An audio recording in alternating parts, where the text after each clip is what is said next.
اعوذ باللہ من الشیطان الرجیم بسم اللہ الرحمن الرحیم۔ السلام علیکم ساتھیوں اور دوستوں، امید ہے کہ آپ سب خیریت سے ہوں گے۔ ہم نے اپنی کتاب انسان کامل صلی اللہ علیہ وآلہ وسلم کا صفحہ نمبر 121 تک سنا اور پڑھا تھا۔ آج ہم 122 سے دوبارہ سے شروع کریں گے، جس میں آپ پڑھیں گے سن ہجری کا نام اور آغاز۔ اسلامی سن کا خیال سب سے پہلے حضرت عمر فاروق کو اپنے عہد میں آیا۔ سب نے باہم مشورہ کیا۔ مختلف لوگوں کی مختلف رائے تھیں۔ کسی نے کہا حضرت کی پیدائش سے اور کسی نے کہا بعثت کی تاریخ سے سن کی ابتدا کی جائے، لیکن حضرت عمر نہ ہی دوسروں کی تقلید چاہتے تھے اور نہ ہی کسی سے مماثلت رکھنا چاہتے تھے۔ وہ اسلامی کیلنڈر کے لیے کوئی نئی چیز اور جدت چاہتے تھے۔ انہوں نے حضرت علی مرتضیٰ کرم اللہ وجہہ کی تجویز کو پسند کیا اور سب اس پر متفق بھی ہو گئے کہ اسلامی سن کا آغاز ہجرت سے شروع کیا جائے، جو انتہائی کسمہ پرسی کا زمانہ تھا۔ ہجرت مدینہ مسلمانوں کی تاریخ میں سنگ میل کی حیثیت رکھتی تھی۔ حضرت عمر رضی اللہ تعالیٰ عنہ نے کہا کہ لوگ اپنی اقبال مندی پر سن رکھتے ہیں، ہم اپنی درماندگی سے شروع کرتے ہیں۔ رحمت ابر کرم بن کر برسی اور ارتقائی منازل طے ہوئیں۔ حضرت عثمان غنی نے نئے سال کا پہلا مہینہ محرم الحرام مقرر کیا۔ قمری سال 354 دن یا 355 دن سے زیادہ کا نہیں ہوتا۔ قمری سال عیسوی سال سے 10 دن چھوٹا ہوتا ہے۔ حضور صلی اللہ علیہ وآلہ وسلم نے ماہ سیام کے لیے کوئی شمسی مہینہ مقرر نہیں کیا۔ اسلامی سال قمری ہے، جس کی وجہ سے دنیا کے ہر خطے میں باری باری مہینوں کا رد و بدل ہوتا رہتا ہے، ورنہ نصف دنیا کے مسلمان جغرافیائی لحاظ سے ماہ سیام میں سختی و مشکل میں پڑ جاتے۔ اس طرح تمام دنیا کے مسلمانوں کے ساتھ انصاف قائم رہتا ہے۔ حضور محمد صلی اللہ علیہ وآلہ وسلم کی پیدائش۔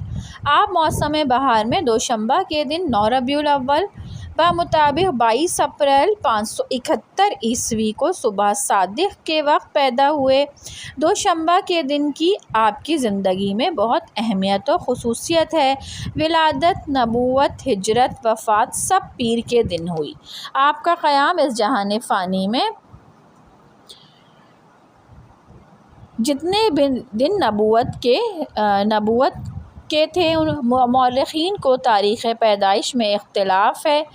طبری اور ابن خلدون نے 12 ربیع الاول اور ابو الغدا نے 10 ربیع الاول لکھی ہے، مگر سب کا اتفاق دوشنبہ پر ہے، جبکہ اس سال دوشنبہ 9 ربیع الاول کو بنتا ہے۔ محمد طلعت عرب مورخ نے 9 ربیع الاول کو صحیح قرار دیا ہے۔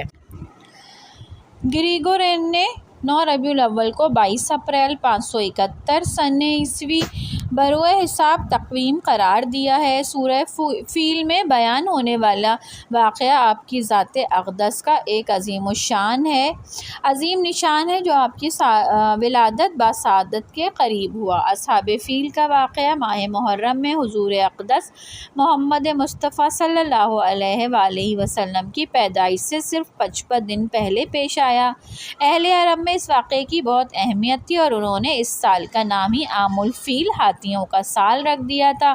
اس کے بعد تاریخی واقعات کو وہ اسی سن کے حساب سے شمار کرنے لگے۔ یہ سال 571 سن عیسوی تھا۔ بعد میں جب سورہ فیل نازل ہوئی تو کسی مخالف یا دشمن کی جانب سے کوئی اعتراض ہوا اور نہ تردید ہوئی۔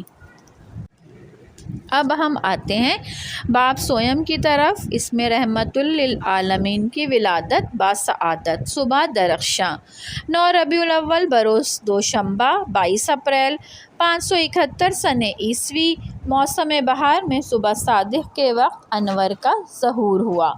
دعائے خلیل اور نوید مسیحا پوری ہوئی۔ یہ موسم بہار گلستان عبد المطلب کے لیے کلہائے آمنہ و عبداللہ کا سدا بہار غنچہ اس عالم کائنات کے لیے تحفہ تن لائیں، جس کا نام دادا نے محمد اور ماں نے احمد تجویز کیا۔ یہ متبرک نام ایک عظیم پیشگوئی ثابت ہوا۔ تمام انبیاء علیہ السلام جس کے آنے کی خوشخبریاں دی تھیں وہ انسان کامل آ پہنچا، جس کی وجہ سے انسانیت اپنے عروج پر پہنچی، غلامی کی زنجیریں ٹوٹ گئیں، شہنشاہوں کی مطلق العنانی کا دور ختم ہوا اور عام انسانوں کا عہد طلوع ہوا۔ اس دن مساوات قائم ہوئی، نہ کوئی بندہ رہا نہ بندہ نواز، ہر تفریق مٹ گئی، ظلم و ستم کا دور ختم ہوا اور عدل و راست بازی کا نظام قائم ہوا۔ کفر و گمراہی کی بدلیاں چھٹ گئیں، مطلع صاف ہو گیا، مسکینوں، مظلوموں اور بے کسوں کے لیے رحمت للعالمین عظمت اور بڑائی کی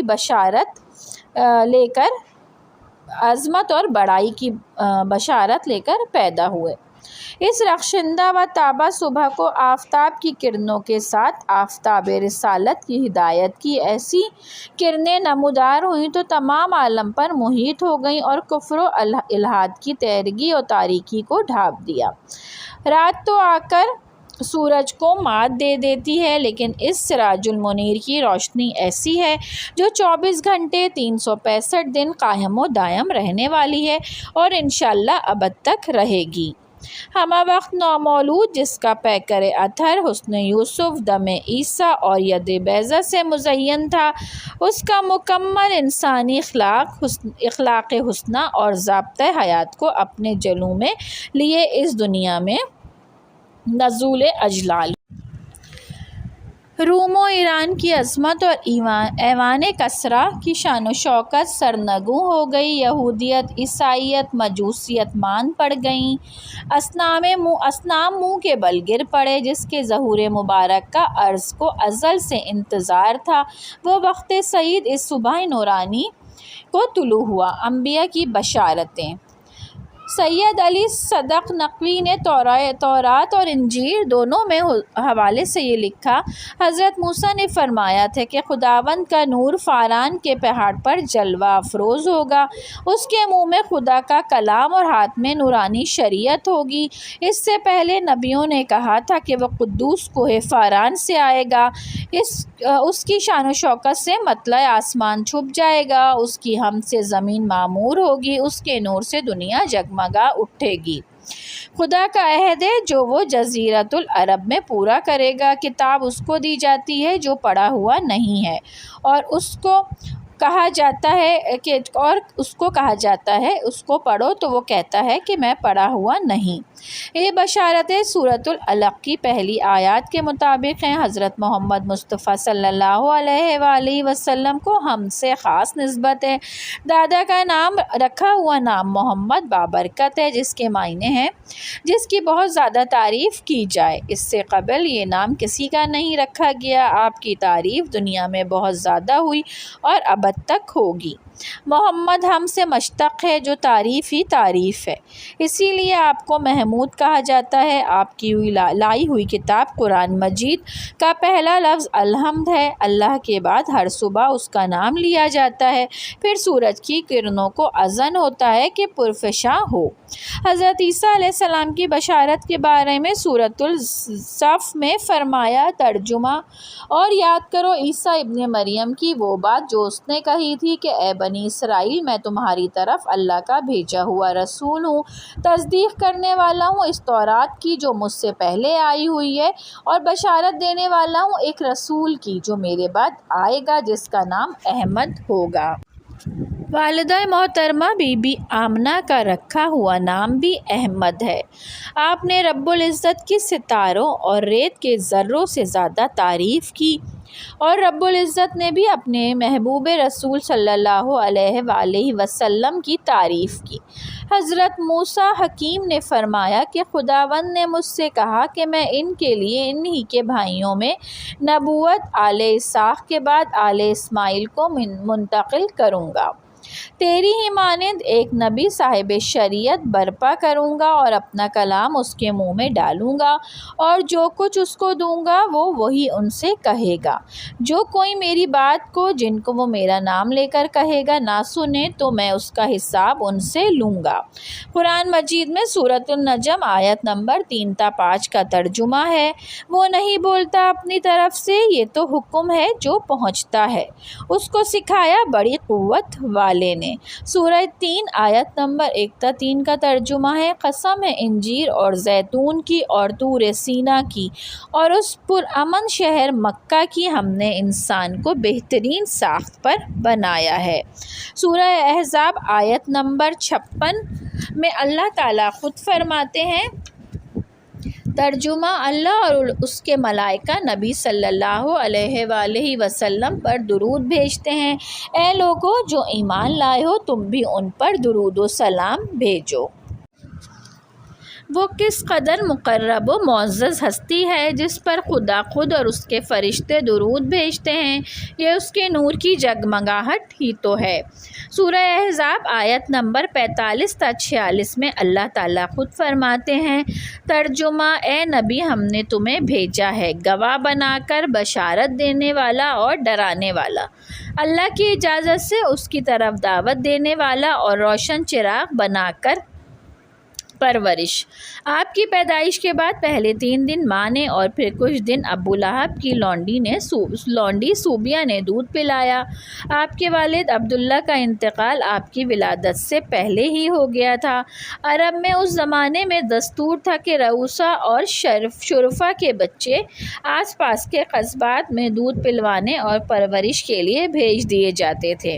سال میں 2 بار خواتین آتی اور بچوں کو لے جاتی۔ اس کی اصل وجہ یہ تھی کہ بدوؤں میں پل بڑھ کر بچے کی زبان بہت فصیح و بلیغ ہو جاتی اور عربوں کی اپنی اقدار و ثقافت بھی بچوں میں رس بس جاتی۔ یہاں تک کہ جب خلافت ملوکیت میں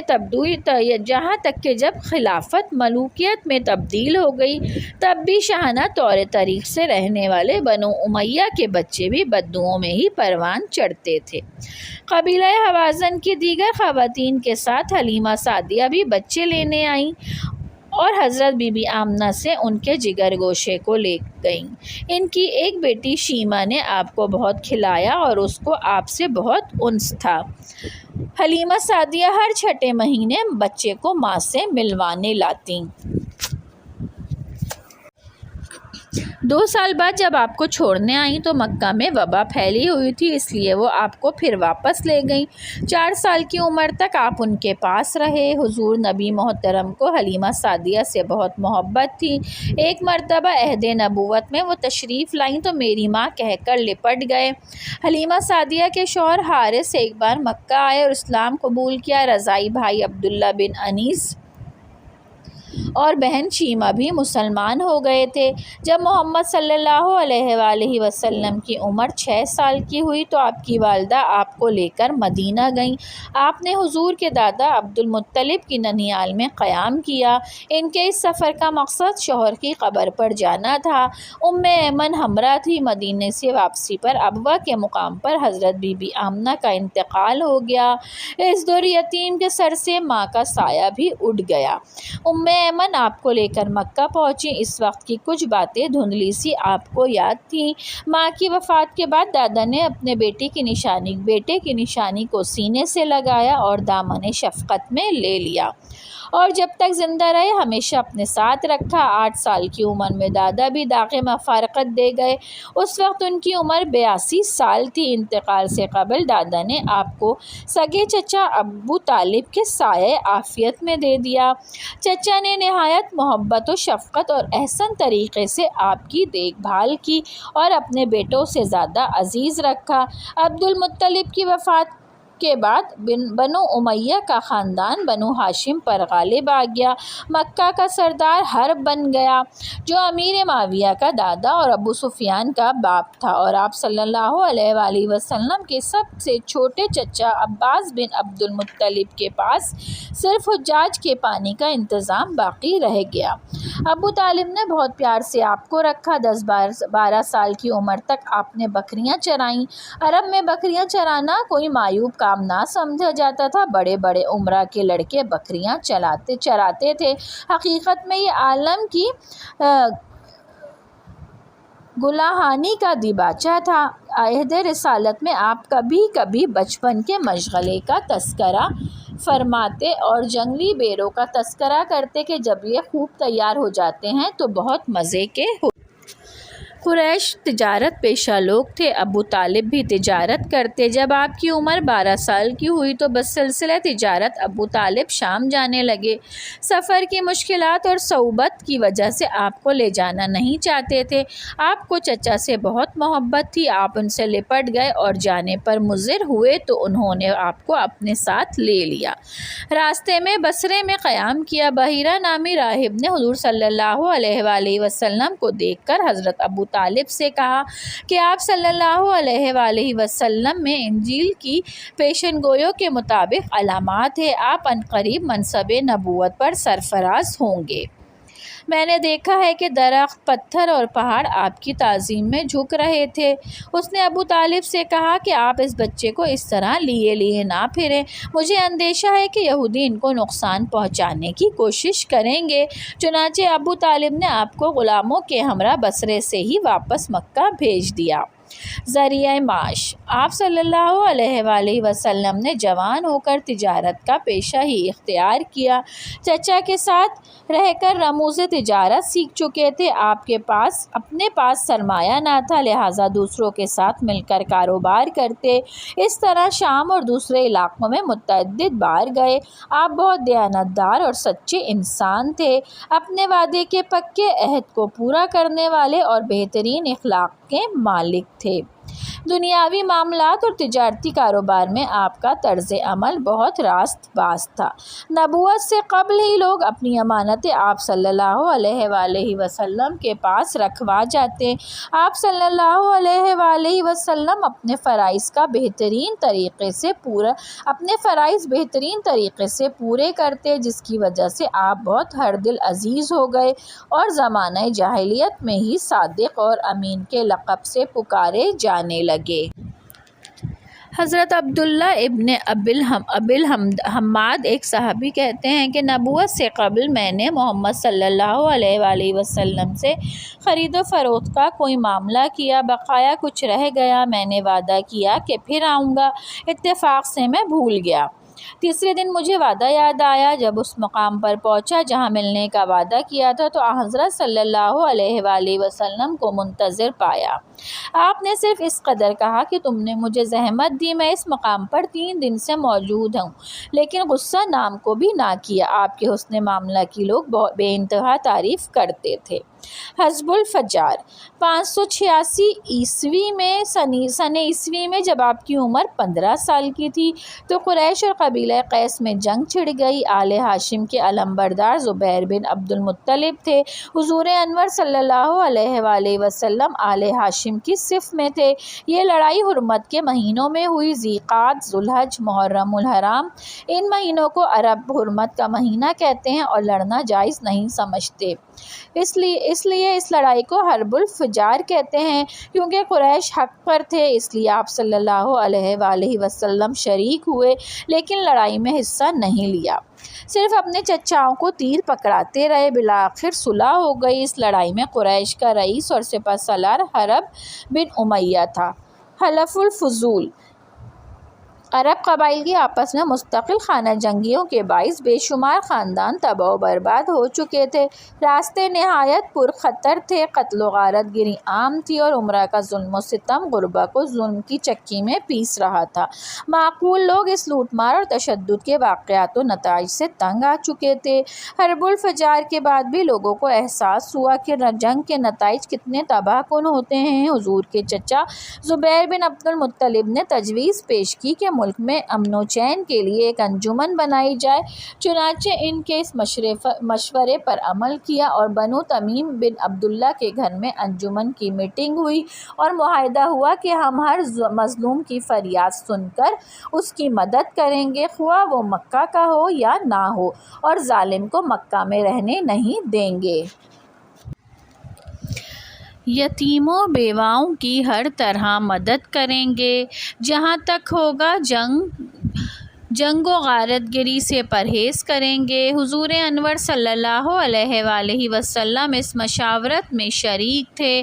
آپ صلی اللہ علیہ وآلہ وسلم دور نبوت میں بھی اس عہد کی تعریف فرماتے اور کہتے کہ اگر اس معاہدے کے بدلے میں مجھے سرخ اونٹ بھی دیے جاتے تو میں ہرگز قبول نہ کرتا، اور اگر آج بھی مجھے کوئی ایسے معاہدے حلف الفضول کی طرف بلائے تو میں باخوشی تیار ہوں۔